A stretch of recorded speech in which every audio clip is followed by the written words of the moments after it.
everybody. This is Toni Turner, and welcome to the market now as of Friday, February 25th at about 1:30 p.m. Eastern. Well, stocks are climbing so far today, building on Thursday's rally as investors continued to assess the financial risks stemming from Russia's invasion of Ukraine. Stocks are coming off a whipsaw trading session Thursday in which the major indices staged a massive comeback from steep declines earlier in the day. The Dow on Thursday erased more than an 800-point decline to close higher. And now, as we always do, we're going to take a look at the daily chart of the S&P 500 Spider, symbol SPY. As you all know, this is the ETF that closely follows our benchmark S&P 500. So the SPY's last all-time closing high was back here in January 3rd at $477.85. And when I captured this chart today, the SPY was trading at $436.53. And that is about a 9% below the all-time closing high. So we're not quite in correction territory yet with the S&P 500, but we're cutting it close again. We know that the SPY rolled over from the January highs and has been moving down pretty dramatically. It sliced below its 20 and 50-day moving averages in January and fell all the way down here to about support. It stopped at about 428 on the SPY, and it actually consolidated here for 6 days, which is a good thing, and it was pretty close to that prior price support from September, so that was a good thing. Then it popped back up, made it back through the 200-day moving average, back up through the 20-day, tried to get up to the 50. Couldn't do it, got up to 458, rolled back down to the 200, jumped back up, couldn't do it, and then fell back through the 200-day moving average in the last couple of weeks of trading. And then Thursday fell down, opened at 410, and here we were saying we don't want it to go below 426, but it opened yesterday or Thursday below, certainly below that, down at 410, then rallied pretty dramatically. And then today, Friday, popped higher again. And again, we're trading at 436. So one thing we have to look at here, if we back up and look at the big picture, we have to note that now the SPY is trading in a downtrend. And as you all know, a downtrend definition is lower highs and lower lows. Okay, so we are in a downtrend now. As you can see, it's been pretty exciting. Actually, for the last month, it's a month and a half, it's been some days more excitement than we wanted. Now the SPY is trying to bounce here. What we need to call a bottom here, at least what I need, is a higher low. Again, the definition of an uptrend, higher lows and higher highs. I want a higher low here. Day trading, maybe. Swing trading, maybe. But I'm not willing to call this the bottom yet because there's a lot going on. We have the Ukraine-Russia situation going on. Certainly we know going into March we're facing the Fed hiking rates. So a lot going on here. Technically speaking, again, the SPY needs to remain above 410, certainly above 420 if we want a bullish market. After that, we have resistance up here around 436 up to the 200-day and 20-day moving averages coming in here about 443, 444. We've got this short-term trend line coming down. We've got the 50-day moving average now at 454, So a lot going on here. I would like to say, sure, I bet you the SPY will just jump back up and go back up to its highs at 477, but experience has taught me that's probably not going to happen. We're going to have to rumble around here for a while, and certainly for a lot of reasons hope that the Ukraine situation does not get any worse. Please remember, on top of everything, Remember to protect your capital at all times. That is our job and our goal as a trader and an investor.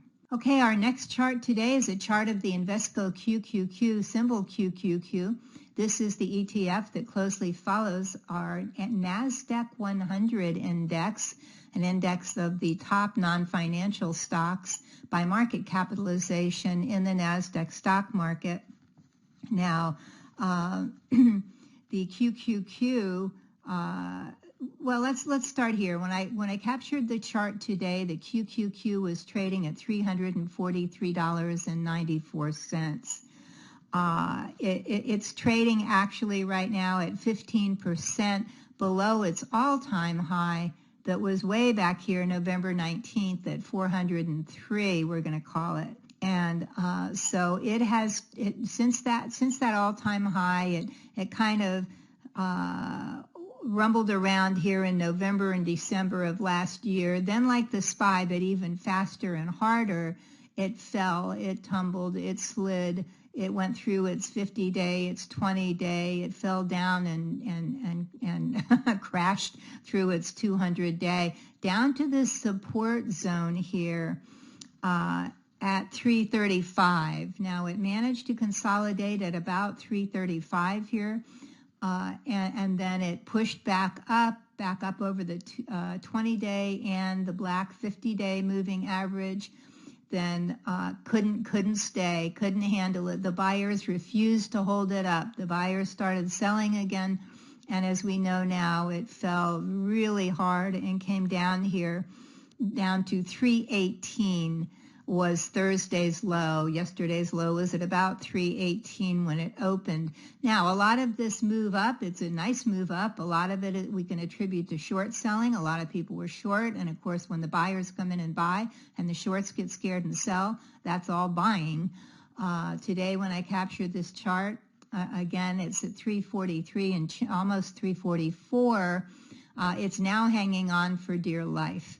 So we will have to see what happens in the coming week. It does have resistance up here, not just that whole consolidation zone and everything right at its highs today.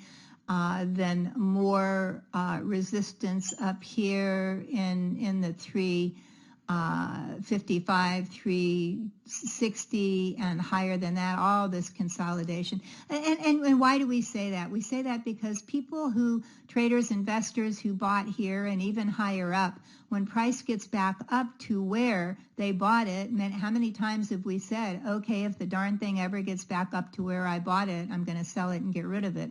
People say it and people do it. So it's got a lot to overcome, like the SPY does, to get back up, to move back up and possibly even make a higher low, which is what I want to see. I want to see a higher low. I need for it to stretch out here a little bit and see what the Qs can do here before they rally back up. So it does definitely need to stay above price support, hopefully at 330, and very definitely above 318 in the coming weeks. So if you go bottom fishing, please, please, please be very careful. Our final chart today is a chart of the VanEck Steel ETF, the SLX.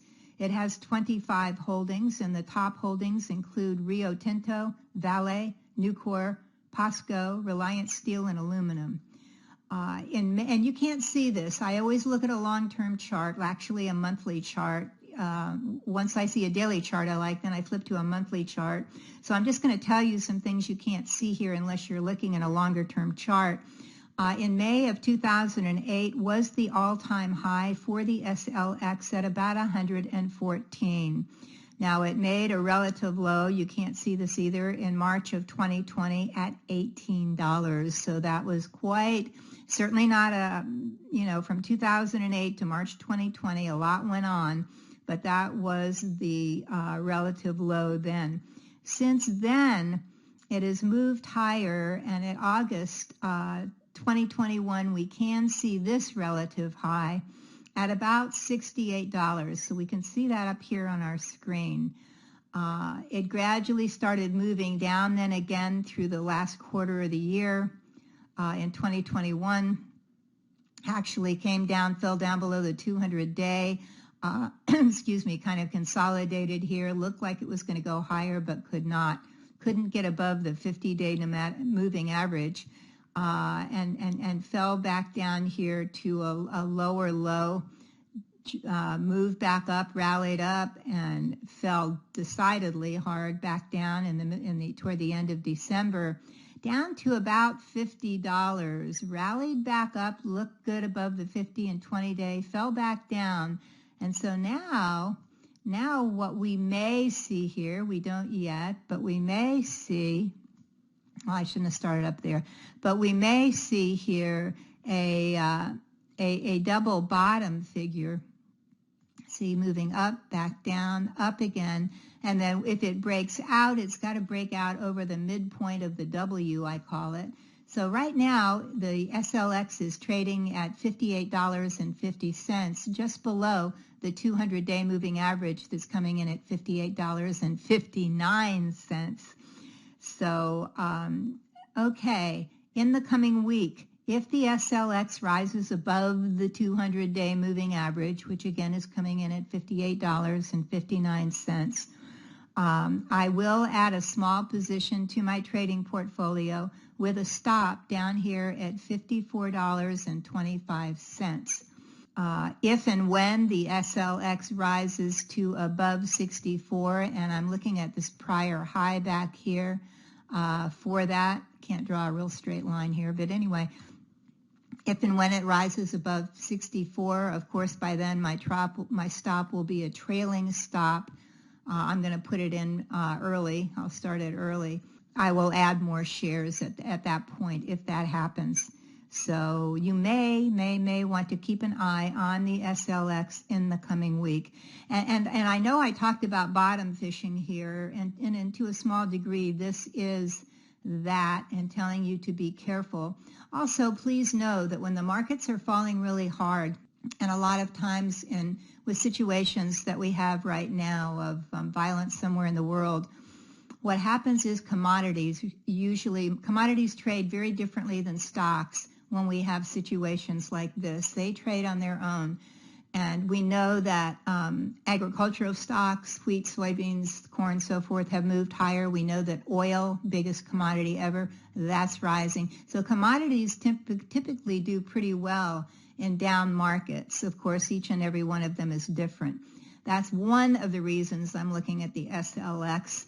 But of course, I will trade very conservatively in this environment and with very definite protective stops. Now, please know that this is the perfect time to invest in yourself. Take a few minutes to check out my online trading programs so you can become a better trader. These programs are low priced, okay? They include our flagship training, 7 Steps to Successful Trading, how to swing trade successfully, definitely one of the most popular programs. How to trade the trend for profits for those who would like to, a lot of times, start bottom fishing and then just ride it up, not day trade it or swing trade it, just ride the trend up, and I tell you how to do it. We have a short video on how to read charts, great for beginners. Same thing for 3 winning setups. And also right now, a lot of people are getting bottom fish like a pro because, at some point here, this market's going to start moving up, and we definitely want to know how to profit from it. These programs are timeless and can help you increase your gains quickly and easily. To see all of my online training programs, simply go to the link on this screen right here, or even much more simple, just click on the orange button below. Until next week, keep green on your screen. I'm Toni Turner, and this is The Market Now.